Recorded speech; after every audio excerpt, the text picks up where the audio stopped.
So continuing on with section 6.1, there's a few applications that are listed in your text involving this notion of radian measure. First one I want to talk about is coterminal angles. So let's start with theta equals 30 degrees, or in radians, pi over 6. So if I look at my unit circle, and I put this in standard position, theta is going to be about there. Now the question is, what other angles that start in standard position and wrap around the unit circle have the same terminal point as this angle theta?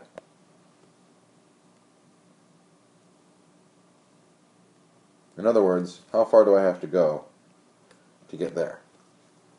Well, I took one lap around the circle, either in the positive direction or, if I really wanted to,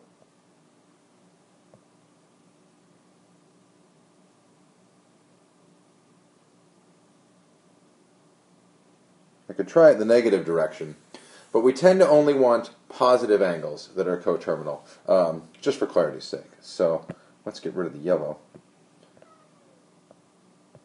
And let's try to figure out where we hit when we looped back around. Well, we started at 30. One lap around is 360 degrees. So we should end up with 390 degrees. Similarly, if we wanted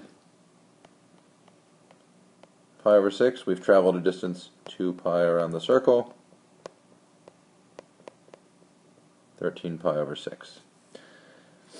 Now that's one way of doing it, but we only added 360 here. We could add 360 again, and again, and again. As many times as you want, you're still going to get coterminal angles. Similarly here, add 2 pi again, and again, and again. As many times as you need to get these coterminal angles. Something else we can notice is that we've been doing all these on the unit circle, but there's no reason that I have to.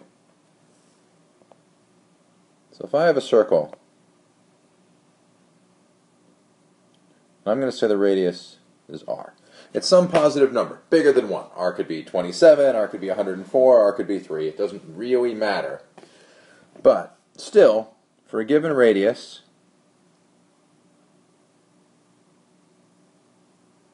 my angle theta is not going to change whether my radius is 1 or 101, but what will change is the length of that arc.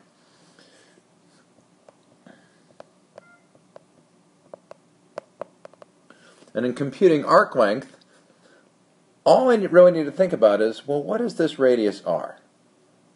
How far out did this thing get stretched? It was originally 1, and then if I multiply it by r, that'll give me my new radius. So this length here, which has length theta when I'm on the unit circle, is also going to be stretched up by a factor of r.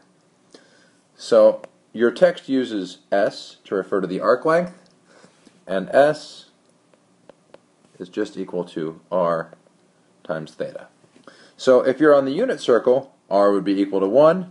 The arc length would just be the measure of the angle in radians like we're used to. But if my arc length is bigger, because my radius is bigger, I'm just multiplying the value in radians by that to scale it up. So, for example, if I had, say theta is equal to pi over 4, so I had something measuring pi over 4 radians, and I had a circle with r equals 10. The arc length would be 10 pi over 4, or we could simplify that to 5 pi over 2. So you can always use that to compute the arc length along an edge of a circle, even if the circle is not the unit circle. As the radius gets larger and larger or smaller and smaller, you can still compute the arc length. Another kind of neat one is area of a sector. So, back to our circle. It doesn't have to be a unit circle, so let's just give it a radius of 3 here. If I was to take an angle theta, there's the arc length, but I'm interested in the area of that entire region. That's called a sector of the circle, kind of like a wedge of the pie. If I want to compute the area of the whole thing,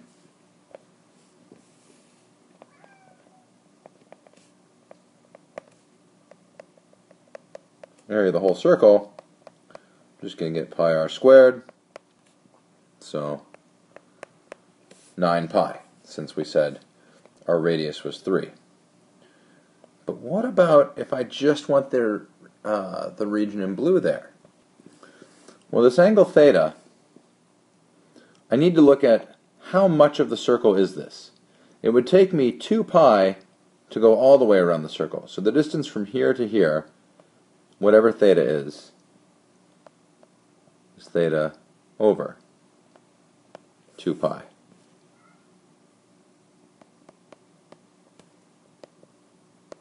So my sector area,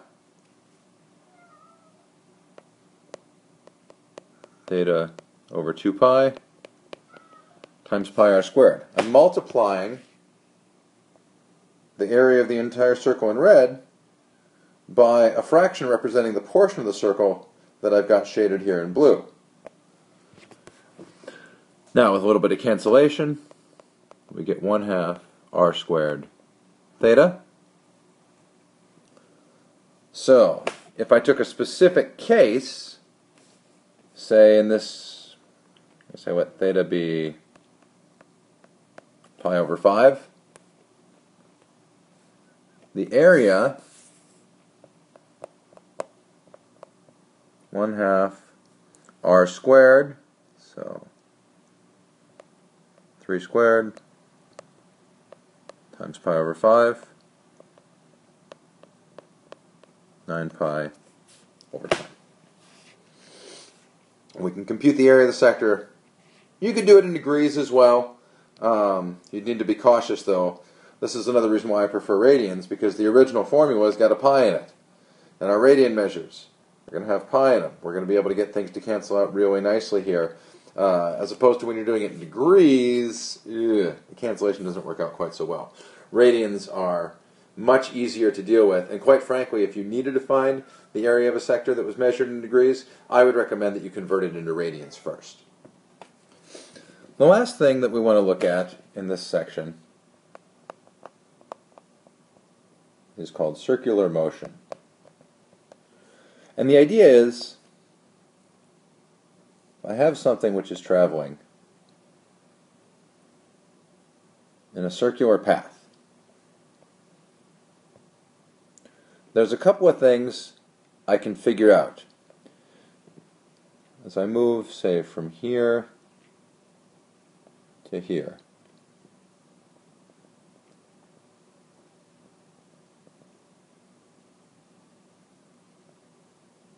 So that's my motion. Let's label this S for the arc length and R for the radius of the circle. So I can compute the linear motion, which is saying how fast is distance changing over time.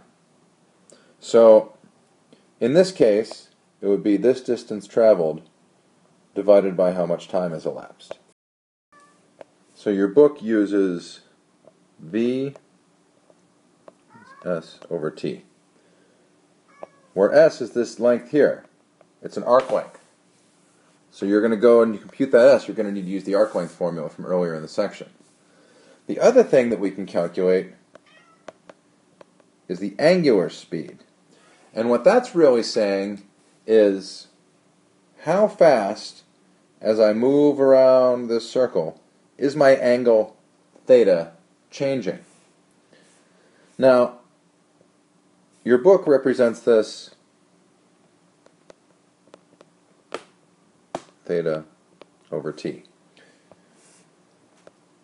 It looks like a W. It's a lowercase omega. It's fine with me if you want to refer to it as W. The notation's going to be the same. So let's look at an example. If I had, say,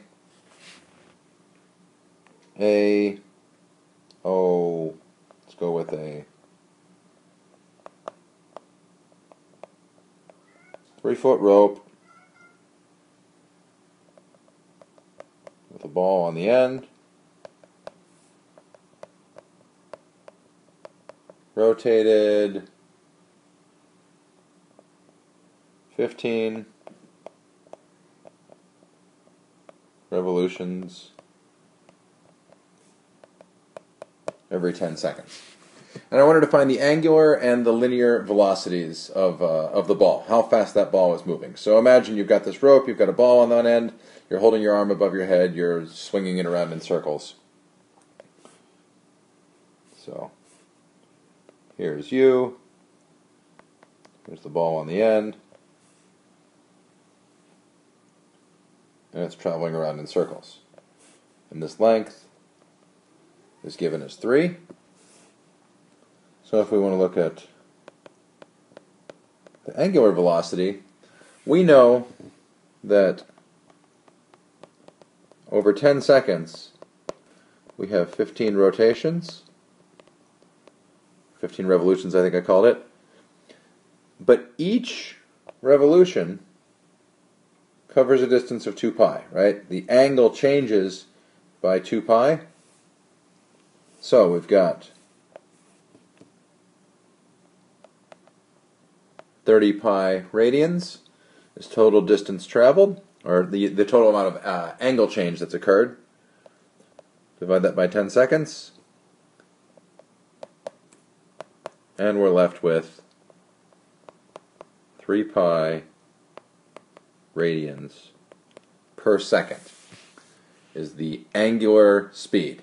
The amount that every second, if I start here, head out here, 1 second later, the amount that theta has changed was 3 pi radians over the period of 1 second. I can compute linear velocity as well, and for that we had V equals S over T, but S was R theta. So we'll then divide that by how much time has elapsed. And we computed on the last slide that over a period of 10 seconds, the angle, this theta, was 30 pi over a period of 15 revolutions in 10 seconds. Multiplying that by the radius of 3, you get 30 pi over 10, and so we get 9 pi feet per second. So it's a little bit subtle, but if we look back at our picture, what's happening is we're saying, okay, from here to here, if this was 1 second of time, my angle has changed by 3 pi radians. But the distance that I've traveled around the outside of the circle was 9 pi feet, traveling in that 1 second.